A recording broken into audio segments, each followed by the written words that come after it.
صل على محمد وآل محمد اللهم صل على ಅಸ್ಸಲಾಮು ಅಲೈಕುಂ ವರಹಮತುಲ್ಲಾಹಿ ವಬರಕಾತು. ಬಿಸ್ಮಿಲ್ಲಾ ವಲ್ಹಮ್ದುಲಿಲ್ಲಾ ವಸ್ಸಲಾತು ವಸ್ಸಲಾಮು ಅಲಾ ಅಶ್ರಫಿಲ್ ಮುರ್ಸಲೀನ್ ವ ಅಲಾ ಆಲಿಹಿ ವಸ್ವಹ್ಬಿಹಿ ಅಜ್ಮഈನ್ ಅಮ್ಮಾ ಬಾದ್.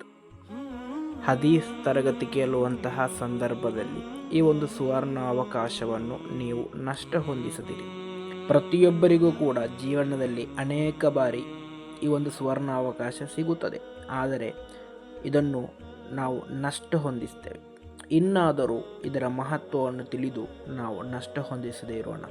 ಇಮಾಮ್ ತುರ್ಮುದಿ ರಲಿಯಲ್ಲಾಹು ಅನ್ಹುರವರು ವರದಿ ಮಾಡಿದಂತಹ ಹದೀಸ್, ಅಲಿ ರಲಿಯಲ್ಲಾಹು ಅನ್ಹುರವರಿಂದ ನಿವೇದನೆ. ಕಾಲ ಮಹಾನರು ಹೇಳುತ್ತಾರೆ, ಕಾಲ ರಸೂಲುಲ್ಲಾಹಿ ಸ್ವಲ್ಲಲ್ಲಾಹು ಅಲೈಹಿ ವಸಲ್ಲಂ, ಪ್ರವಾದಿ ಸ್ವಲ್ಲಲ್ಲಾಹು ಅಲೈಹಿ ವಸಲ್ಲಮರು ಹೇಳಿದರು, ಅಲ್ ಬಖೀಲು ಮನ್ ದುಕಿರತ್ ಇಂದಹು ಫಲಂ ಯುಸಲ್ಲಿ ಅಲಯ್ಯ.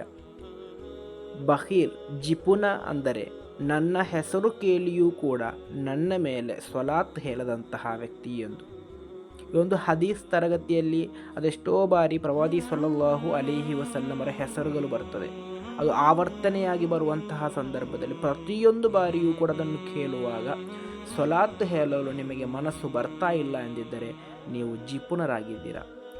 ಸ್ವಲಾತ್ ಹೇಳುವ ಮೂಲಕ ನಮಗೆ ಸಿಗುವಂತಹ ಪ್ರತಿಫಲದ ಕುರಿತು ನಾವು ತಿಳಿಯುವುದಾದರೆ, ಜೀವನದಲ್ಲಿ ಕೇವಲ ಸ್ವಲಾತ್ ಮಾತ್ರ ಹೇಳಿ ಜೀವಿಸುವಂತಹ ವ್ಯಕ್ತಿಗಳಿದ್ದಾರೆ. ಅಂದರೆ ಸ್ವಲಾತ್ ಹೇಳುವ ಮೂಲಕ ಮದೀನಾಗೆ ತಲುಪಿದಂತಹ ವ್ಯಕ್ತಿಗಳಿದ್ದಾರೆ.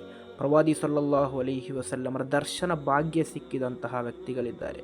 ಸ್ವರ್ಗ ಪ್ರವೇಶನವೂ ಕೂಡ ಅದರಿಂದ ಸಾಧ್ಯ. ಆದ್ದರಿಂದ ಜೀವನದಲ್ಲಿ ಪ್ರವಾದಿ ಸಲ್ಲಲ್ಲಾಹು ಅಲೈಹಿ ವಸಲ್ಲಮರ ಹೆಸರು ಕೇಳುವಂತಹ ಸಂದರ್ಭದಲ್ಲಿ, ಪವಿತ್ರ ನಾಮವನ್ನು ಕೇಳುವಂತಹ ಸಂದರ್ಭದಲ್ಲಿ ಸ್ವಲಾತ್ ಹೇಳಲು ನಾವು ಮರೆಯದಿರೋಣ. ಅದೆಷ್ಟೋ ಮಹಾನರುಗಳ ಚರಿತ್ರೆಗಳನ್ನು ನಮಗೆ ಕಾಣಲು ಸಾಧ್ಯ. ಪ್ರವಾದಿ ಸಲ್ಲಲ್ಲಾಹು ಅಲೈಹಿ ವಸಲ್ಲಮರ ಹೆಸರನ್ನು ಕೇಳುವಂತಹ ಸಂದರ್ಭದಲ್ಲಿ ಜೋರಾಗಿ ಸ್ವಲಾತ್ ಹೇಳಿದ ಕಾರಣ ಜೀವನದಲ್ಲಿ ರಕ್ಷೆ ಹೊಂದಿದಂತಹ ಮಹಾನರುಗಳು ನಮ್ಮ ಮುಂದೆ ನಮಗೆ ಸಾಕ್ಷಿಯಾಗಿದ್ದಾರೆ. ಆದ್ದರಿಂದ ಸ್ವಲಾತನ್ನು ಅಧಿಕಗೊಳಿಸೋಣ. ಪ್ರತ್ಯೇಕವಾಗಿ ಪವಿತ್ರ ನಾಮಗಳನ್ನು ಕೇಳುವಂತಹ ಸಂದರ್ಭದಲ್ಲಿ ಸ್ವಲಾತ್ ಹೇಳಲು ನಾವು ಹಿಂಜರಿಯದಿರೋಣ. ಅಲ್ಲಾಹನು ಜೀವನದಲ್ಲಿ ಈ ರೀತಿಯಾದಂತಹ ಜಿಪುಣತನ ತೋರುವಂತಹ ವಿಭಾಗದಲ್ಲಿ ನಮ್ಮನ್ನು ಸೇರಿಸದೆ ಈ ಒಂದು ಸುವರ್ಣ ಅವಕಾಶವನ್ನು ಸದುಪಯೋಗಪಡಿಸುವಂತಹ ವಿಶ್ವಾಸಿಗಳಲ್ಲಿ ಅಲ್ಲಾಹ್ ನಮ್ಮನ್ನು ಸೇರಿಸಲಿ. ಅಸ್ಸಲಾಮು ಅಲೈಕುಂ ವರಹಮತುಲ್ಲಾಹಿ ವಬರಕಾತು.